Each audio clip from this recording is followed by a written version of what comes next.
নমস্কার, কলকাতা টিভি ডিজিটালে স্বাগত। আমি অভিক এই মুহূর্তে আপনাদের সঙ্গে রয়েছি। এতদিন ধরে যে কোনো অফিসে কাজকর্মের ক্ষেত্রে আমরা দেখেছি যে মাতৃত্বকালীন ছুটি পেত শুধুমাত্র মহিলারাই, কিন্তু এক্ষেত্রে এবার পিতৃত্বকালীন ছুটিরও প্রয়োজন রয়েছে শিশুদের বৃদ্ধির জন্য, বিকাশের জন্য এবং সমাজের জন্য তো বটেই।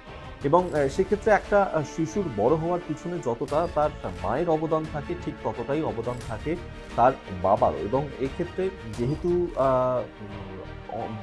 পুরুষরা কাজে বেরিয়ে যায় এবং সেক্ষেত্রে অনেক সময়ই কোথাও এটাই ধরে নেওয়া হয় যে যে কোনো শিশুর বড় হওয়ার পিছনে একমাত্র মায়ের অবদানই যথেষ্ট পরিমাণে গুরুত্বপূর্ণ থাকে।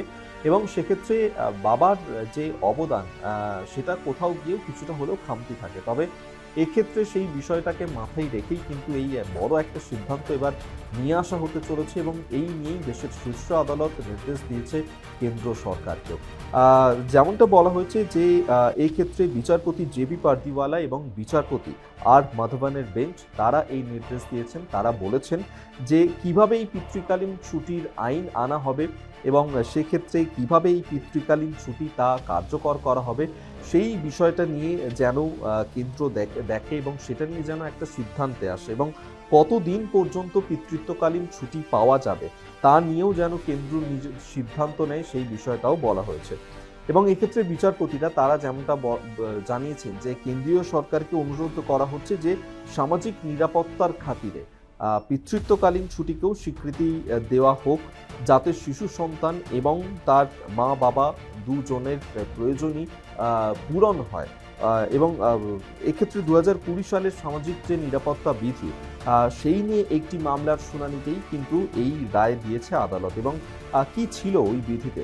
ওই বিধি অনুযায়ী যেটা বলা হয়েছিল যে 3 মাসের বেশি বয়সী শিশুর যদি দত্তক নেয় কেউ, তাহলে সেক্ষেত্রে কিন্তু কেউ মাতৃত্বকালীন ছুটি পাবেন না। অর্থাৎ যদি আপনি দত্তক নেন এবং তার শিশুর বয়স যদি 3 মাসের বেশি হয়, তাহলে সেক্ষেত্রে এই মাতৃত্বকালীন ছুটি পাওয়া যাবে না। তবে শুনানি চলাকালীন এই যে বিধি, সেই বিধিকেই অসাংবিধানিক বলে উল্লেখ করেছেন বিচারকরা। এবং তারা তাদের যে বক্তব্য, তারা বলেছেন যে বায়োলজিক্যাল এবং নন বায়োলজিক্যাল সন্তানের নিরিখে পরিবারের সংজ্ঞা ঠিক করা যায় না বলেই তারা স্পষ্টভাবে জানিয়ে দিয়েছেন। এবং যার কারণেই এর পরের যে ঘটনা ঘটে, যেটা হলো যে সমাজকর্মী হংস নন্দিনী নন্দুরে তিনি আদালতে গিয়ে একটি জনস্বার্থ মামলা দায়ের করেছিলেন এবং মাতৃত্বকালীন সুবিধা আইনের অনুচ্ছেদকে চ্যালেঞ্জ করেছিলেন তিনি।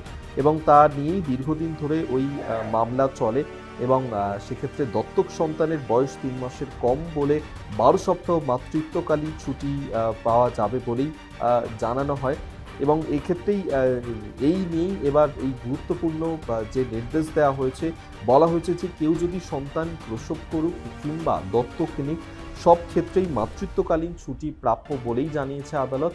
এবং শুধু মহিলাদের ক্ষেত্রেই নয়, পুরুষরাও যেন এই ছুটিটা পান, সেটাও যেন কেন্দ্র একটা নিজস্ব আইন নিয়ে আসে এবং সেই আইনের ক্ষেত্রে কিভাবে এই পুরো বিষয়টাকে কার্যকর করা হবে সেটা নিয়েও যেন কেন্দ্র খুব গুরুত্বপূর্ণ সিদ্ধান্ত সত্ত্বর নেয়, তেমনটাই কিন্তু নির্দেশ দিয়েছে আদালত। অবশ্যই আগামী দিনে কবে থেকে এই নির্দেশ কার্যকর করা হয়, কবে কেন্দ্র সরকার এই পিতৃত্বকালীন ছুটি নিয়ে আইন আনে, সেই বিষয়টাও আপনাদেরকে জানাবো। এখনকার মতন এখানেই শেষ করলাম। দেখতে থাকুন কলকাতা টিভি ডিজিটাল, রাত দিন 7।